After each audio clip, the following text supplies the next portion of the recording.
in Los Angeles in September for falsifying records and failing to file tax returns dating to a period when he was, you guessed it, hooked on crack cocaine, alcohol, and he had so much access to cash. He owed at least $1.4 million during the period of 2016 to 2019. I want you to remember those dates, 2016, 2019. He's falsifying records, not paying taxes, and making a ton of money and spending it on a lot of crack. Okay, now, if regular people don't file their taxes for 3 years, if regular people are caught falsifying records and lying to the IRS to the tune of millions of dollars, we will be hunted down. And when those federal agents find you, you can't just be like, sorry, I was smoking crack. That's just not a legitimate excuse. I mean, at least in our world, it's not a legitimate excuse. But apparently, for the rich and the famous and the political, this treatment of Hunter Biden is somehow unfair because it is a legitimate excuse. We should be more understanding that actually, even though he pled guilty and even though he reported himself committing various crimes, the only reason he was prosecuted was because he was Joe Biden's son. Or at least that's what Joe Biden is saying. He released a statement to that effect when he pardoned his son. I'm just going to read you the beginning of the statement because it's all you need to get the gist. Here is what Joe Biden wrote. And by Joe Biden wrote, I mean here is what somebody else wrote because Joe Biden has been incapacitated for 6 months. He wrote, quote, somebody else wrote, quote, today I signed a pardon for my son, Hunter. From the day I took office, I said I would not interfere with Justice Department's decision-making, and I kept my word, even as I have watched my son being selectively and unfairly prosecuted without aggravating factors like use in a crime, multiple purchases, or buying a weapon as a straw purchaser. People are almost never brought to trial on felony charges solely for how they filled out a gun form. Those who were late paying their taxes because of serious addictions, but paid them back subsequently with interest and penalties, are typically given non-criminal resolutions. It is clear that Hunter was treated differently. Yes, Mr. President, it certainly is very clear that your son has been treated differently his entire life. On that, we definitely agree. And by the way, what is he speaking about? Was I not alive last year, the year before, the last 5 years, watching all of these reality stars being prosecuted for the exact same crimes? Let's not forget, reality stars Todd and Julie Chrisley of the show Chrisley Knows Best are currently serving time in prison for tax evasion and fraud and falsifying documents. That's happening currently. Also, who could forget Joe and Teresa Giudice? They're now divorced. They were married. They were on The Real Housewives of New Jersey. They both spent time in prison for the exact same crime: falsifying documents, tax evasion, fraud. And by the way, I was sympathetic to Teresa Giudice. I actually believed her when she said, I don't know what I'm signing. He just does it all. I believe that. And they still sent her ass to prison. But for Hunter Biden, no, guys, he's being treated differently. Because he was smoking crack. That's what the president is saying. My son had an addiction issue. He was smoking crack. Maybe that's what they should have said. The Giudices, the Chrisleys, maybe they should have been like, listen, I was doing these things while smoking crack. That's my new excuse I'm dropping forever. I'm just going to be like, yeah, no, sorry. I was smoking crack. You need to be forgiving about all the things that I'm not doing and supposed to do. Hear me out, IRS. I was smoking crack. So people are understandably outraged about this decision. Because also before he issued this extraordinary pardon, we were reliably informed by the mainstream media that the adults were back in charge. Oh, the Democrats, they're back in charge. No, this criminal's out of office. This Trump guy's out of here.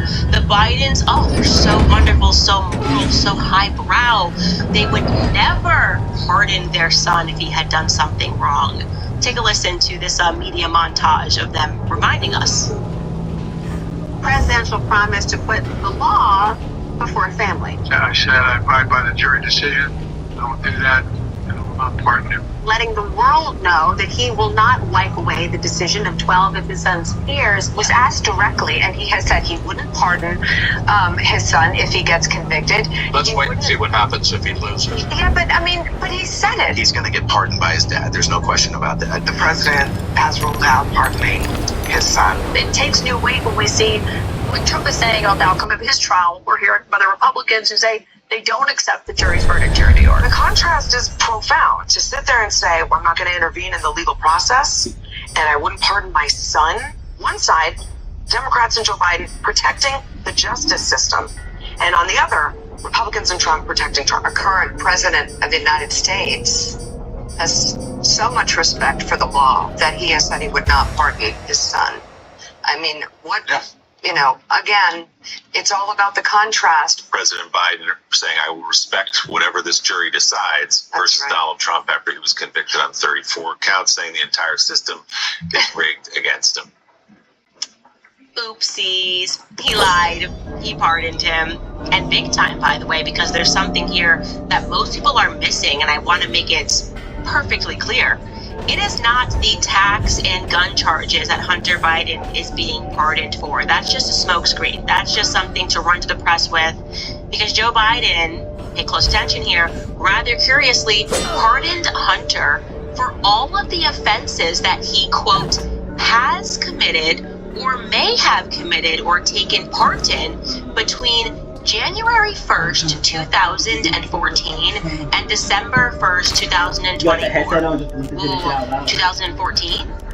2014? Wait a minute. Now, if that tax crime took place in 2016 and that gun crime took place in 2018, why is Daddy Biden pardoning Hunter dating back years earlier, specifically January 1st, 2014? What happened then? What were we doing then? Oh, I know. We were overthrowing a duly elected president in Ukraine. That's what I know. Ukraine. Back in 2014, Joe Biden was vice president. It was Obama's White House, and we staged a coup in Ukraine. We just overthrew a president, turned Ukraine into a laundromat for the West. We're just money laundering. They're making money. We funded, like this is always our move. We fund rebels to overthrow presidents. We're doing it right now in Syria. We arm them, we fund them, and this time in 2014, in February 2014 to be specific, we overthrew President Viktor Yanukovych, and we installed a Western puppet president. And that is, by the way, part of the reason and the circumstance that has led to the situation in Russia today. Yes, on Putin's border, we staged a coup. Might be a little bit upsetting to him. I'm going to jog your memory about that before I explain to you the Hunter connection. Here is my buddy Dave Smith discussing what happened in Ukraine in 2014 with Joe Rogan. Listen to your enemies. There's a reason why he hates us. And if you listen to Vladimir Putin and what he's saying, I mean, look, he's wrong for invading Ukraine. I mean, you know, Joe, I'm the most anti-war fucking person there is, and there's no excuse for that. Like, tens of thousands of people have died. It's horrible. And a lot of them are soldiers, but a lot of them are civilians. And, but to say he was unprovoked is, like, insane. It's just only people who know nothing about the history of this conflict would say there was no provocation. Did you see the conversation that Roger Waters had with that CNN guy? Yeah, and right, because Roger Waters was awesome on that. Because he knows what he's talking about, dude. And he's right about all of that shit. Look, the promise, this is what he was saying. He's absolutely right. Is that the promise when the Soviet Union collapsed in 1991, and this was verbally promised and put in writing, was that NATO would not expand 1 inch to the east. And NATO at that point, the line then was through Germany. Right? Like the western half of Germany was in the west, and the eastern half was with the Soviet Union. And they were like, we'll let all of these nations, secede, and the Soviet Union will collapse, and we're giving up on communism. One of the greatest things that ever happened. And the deal was, okay, you do that, then we won't move NATO, we won't move our military alliance into your area that used to be your realm of influence. And every single president since then has moved NATO east, to the point that NATO is now on Russia's border. And in Ukraine, even though they didn't officially join NATO, there was always talk of it. Kamala Harris, right before the start of the war, said we're looking to put Ukraine into NATO. And they put under George W. Bush, they put in Poland lovely these library dual-use rocket was a launchers. fire It's trap. a big A conflagration waiting to happen.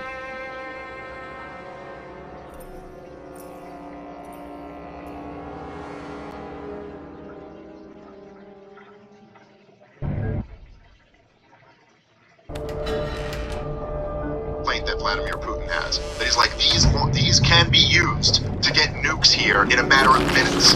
Like this is like a threat to us that we cannot tolerate. And then 2014, there was a coup in Ukraine that was completely led by the West.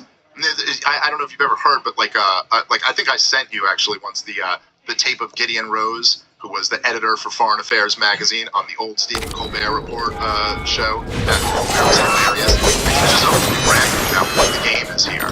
He was like, well, Ukraine is kind of like the Robin to Russia's Batman, and so our job is to steal Robin away from Batman and make him come over here and join us. And Vladimir Putin's so stupid that he won't do anything. And then Colbert's in his old character, so he's like, well, shouldn't Obama be spiking the football and saying, yeah, in your face, Putin? And Rose is like, well, no, because then Putin might invade Ukraine. So we want to spike the ball.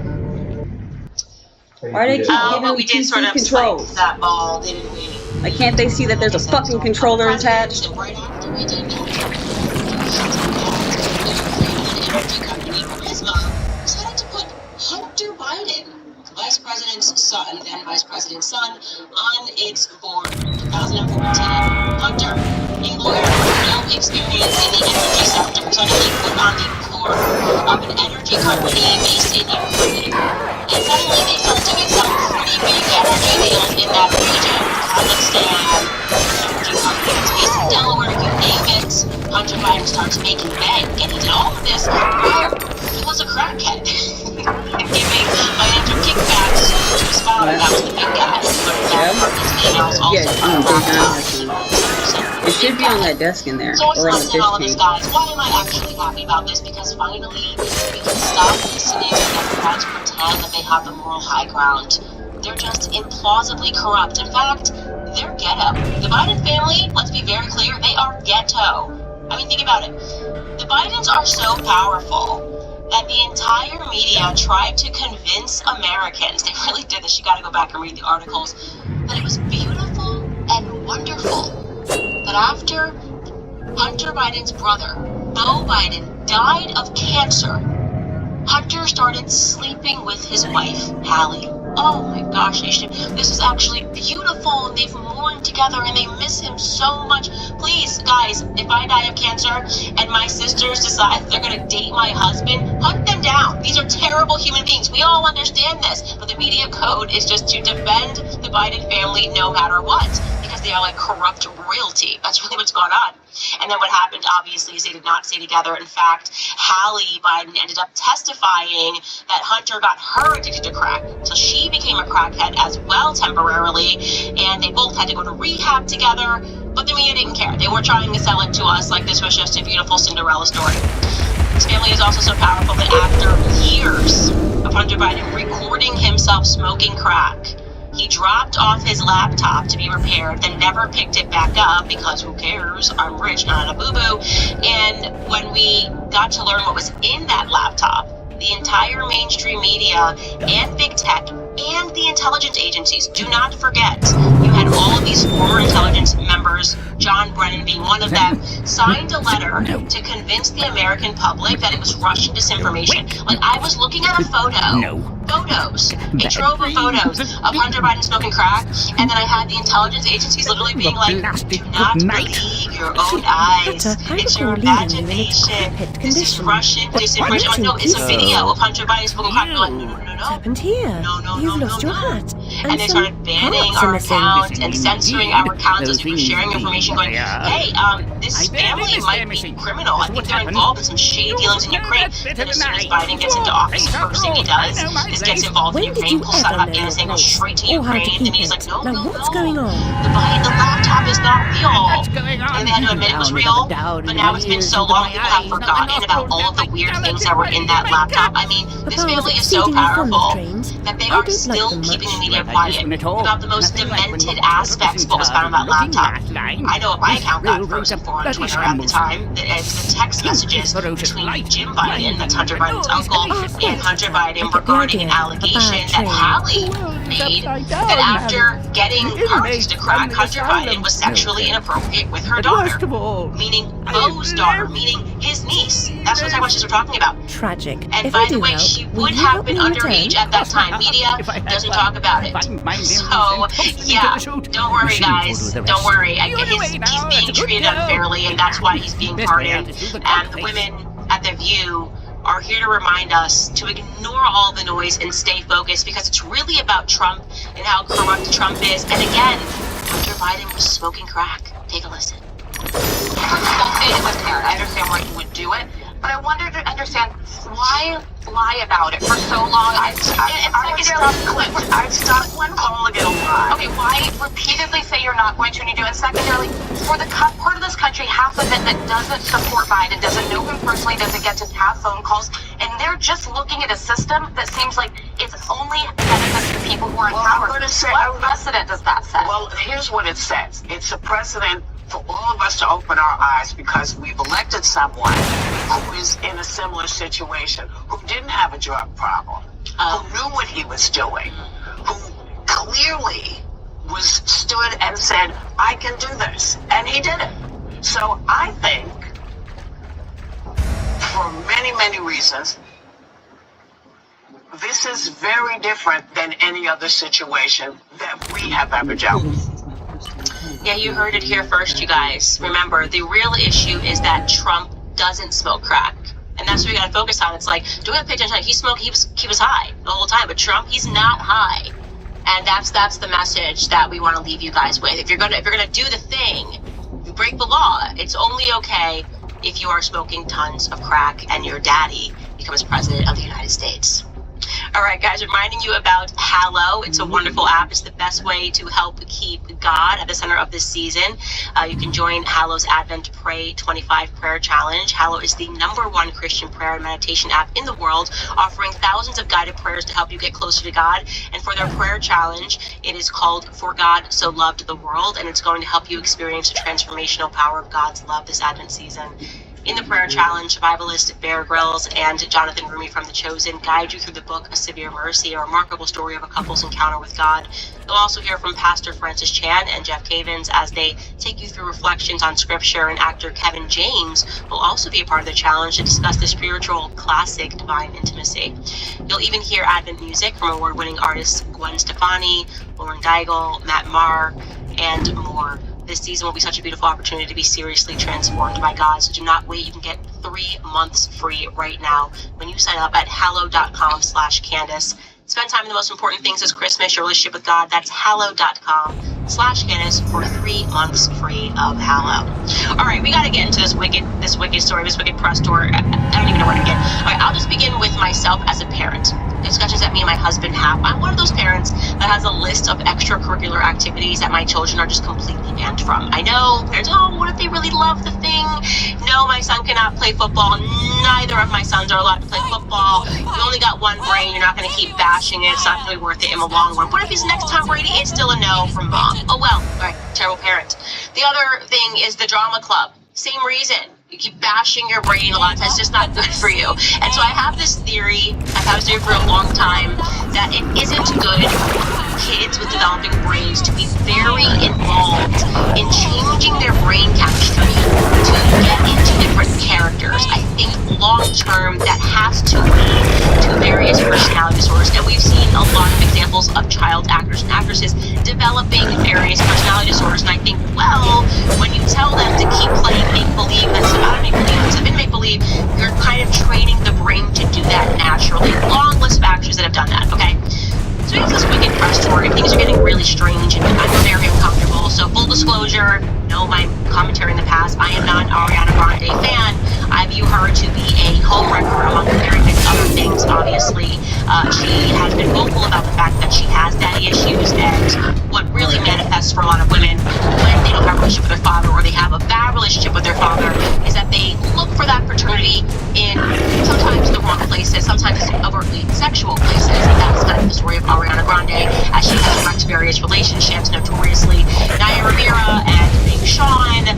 That was a big deal. Naya Rivera, before her passing, wrote about it in her book. You also had Pete Davidson, who was in a 2.5-year relationship with a girl named Cassie, breaks up with her, begins dating Ariana Grande the next day. So obviously they weren't talking or whatever, and then he dumped his girl. Anyways, then you also had the worst one, which was leading up to this wicked movie that she's been working on for years.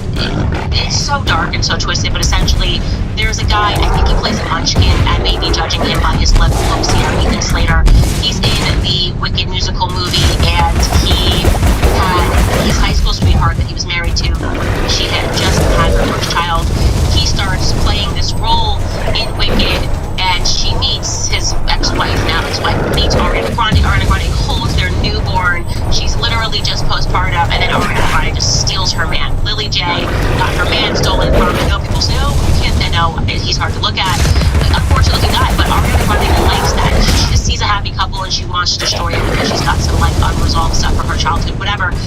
she's dating this guy, Ethan Slater. And so people have sort of been watching this new Ariana Grande. By the way, she broke up her own marriage also. She was married to somebody at this time to be with this guy. And they're on the Wicked press tour. And Wicked, if you're not familiar with it, it's a Broadway musical. Personally, I don't even think it's good.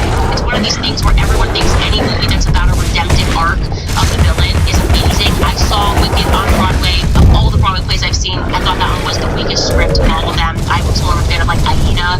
It's not complex, we get it. Feel bad for the villain, always. But it's got a mass cult following with a lot of kids when it's on in high school. And they love the music and they love the movie. And Ariana Grande is one of these people. Getting to the press tour,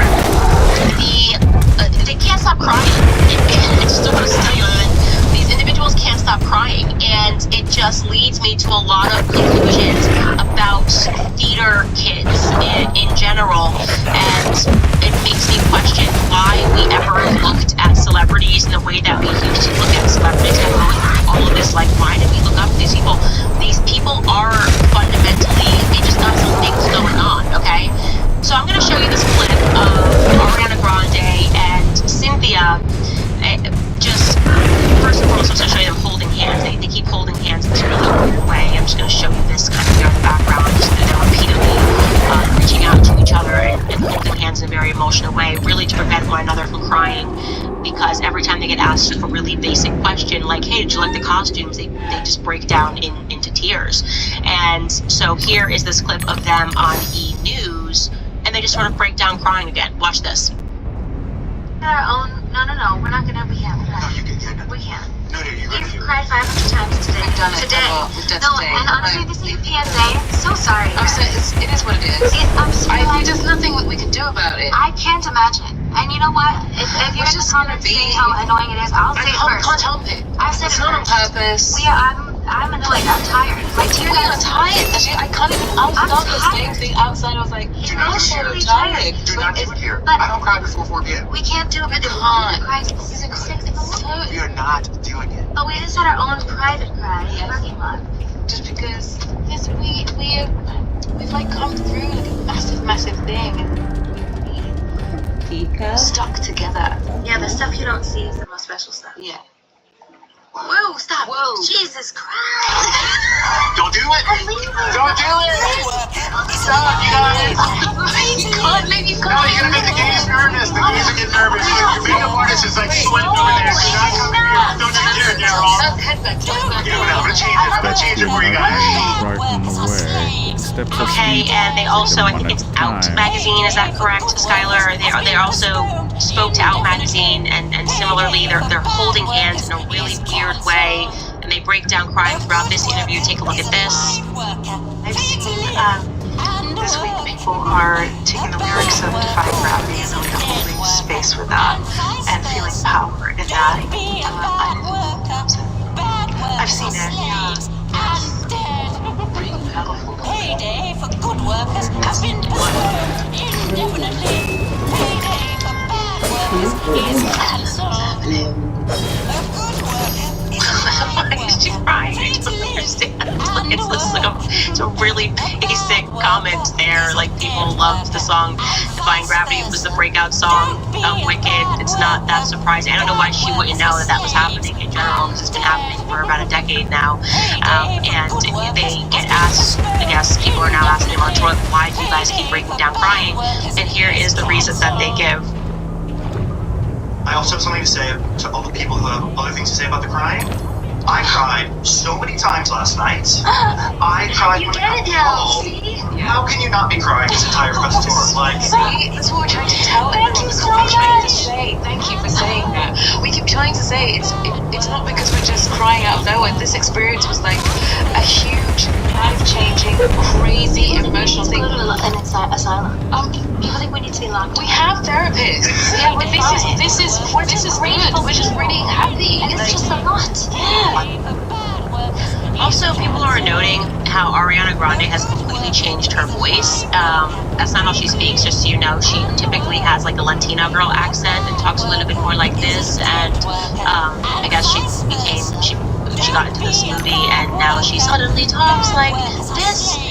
and she decided to explain why it is that she changed her voice. She went on her friend Evan's podcast, and he asked her directly, like, people are asking me, which Ariana do you know, like Ari from the block or this wicked Ariana? And here's what she had to say. My friend texted me and he goes, which one is the Ari you know? And I said, they both are. They're both her voice. I mean, first of all, thank you. Oh my goodness. Another thing that is really real is that I did just spend a long time playing a character every single day and training my voice to sort of do different things. For a long time, before leaving the record, before any of this, the voice is in the body, it's an instrument, and muscle memory is a real thing. And that's kind of a normal thing, I think, for people who are in their jobs. Or you see male actors, you know, sure, jokes are there as well. It's always after the fact that they're like, oh wow, how did he do this rap? What an amazing transformation. He's a brilliant performer. And then it's like, God forbid I like lip this up there if I think it's intonation is it's just that I am crazy or just someone check on her. It's the weirdest thing. It's a very strange thing. After I made that comment, I kind of started thinking about the other reasons. Is it normal? And not only normal, but also I had a job to do. People change and habits happen and hotels and so many different things. It's a strange thing to be under such a microscope.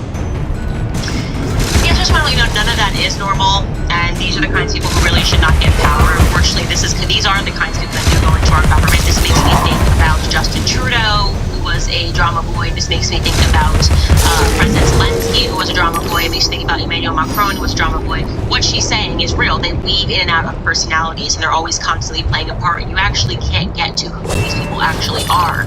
You have to almost develop a sociopathology to become an actress, and she's done that. She's a different person, so she's just completely accepting and embracing who she is. Personally, like, I'm starting to wonder if her and Cynthia maybe hooked up, like if Cynthia is about to steal Ariana from Ethan Slater, which would be some like great justice. But it's a very gay culture. It's like everybody's a homosexual that's interviewing them. They're doing a lot of homosexual interviews. They're acting homosexual in the interviews, and this is not to paint a picture. I'm just saying that just seems to be the reality of this Out magazine. And so this category and what's happening is very strange, and the breaking down and the crying is very strange. And we should know that it's not normal. It's not normal at all. I don't know what's happening. I still don't like Ariana Grande, but I wanted to cover this because it's really fake and gay. And I am actually an expert on all matters that are fake and gay. All right, guys, we obviously have to get to Cash Patel.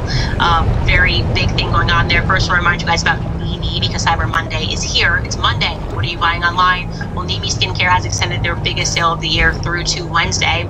So if you missed out on Black Friday, now is your chance to snag some incredible deals and finish your holiday shopping early. You can enjoy 15% off site-wide on all Nimi Skincare products. Everything from their revitalizing serums to their anti-aging routines is on sale. Just use the code FRIDAY15 at checkout to claim the discount. There are less than 100 exclusive Nimi cosmetic bags left for orders over $150. If you want this limited edition gift, act fast because it's not going to last much longer.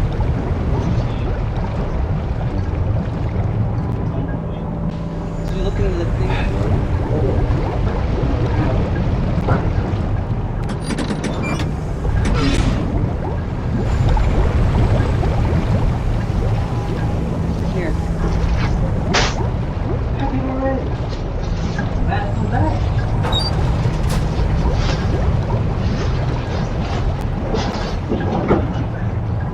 Made me miss what the hell was going on. I don't even know what I'm doing.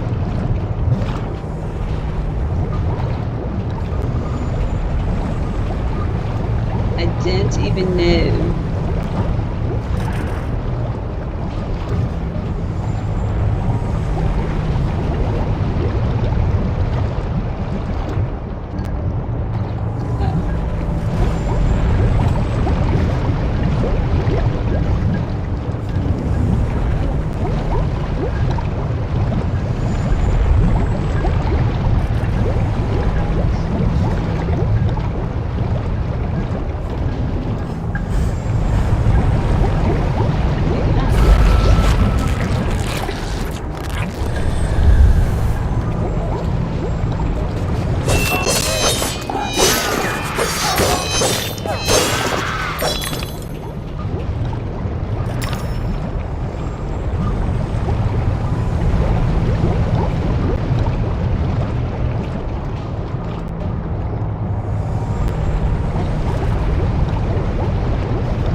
sent you the gameplay.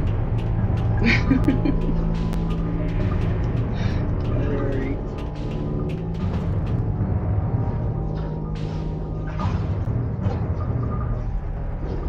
I'm actually about to get off. I need to smoke. Yep, I'm gonna get off.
Steady now. Gather your nerve.